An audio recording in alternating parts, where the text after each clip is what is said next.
মুয়াজ্জিন আল্লাহু আকবার বলছে, তুমি আল্লাহু আকবার বলো। মুয়াজ্জিন আশহাদু আল্লা ইলাহা ইল্লাল্লাহ বলছে, তুমি আশহাদু আল্লা ইলাহা ইল্লাল্লাহ বলো।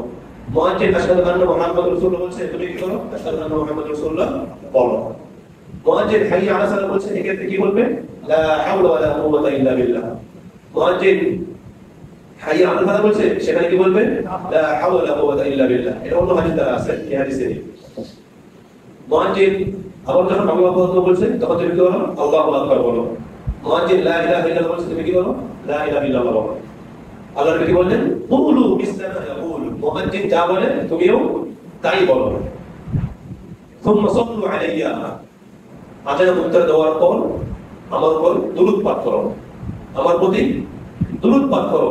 কেননা মান সাল্লা আলাইয়া সালাতান, যে ব্যক্তি আমার উপর একবার দুরূদ পাঠ করবে, সাল্লাল্লাহু আলাইহি বিহা আশরা, আল্লাহ সুবহানাহু ওয়া তাআলা তার উপর 10 বার রহমত বর্ষণ করবে।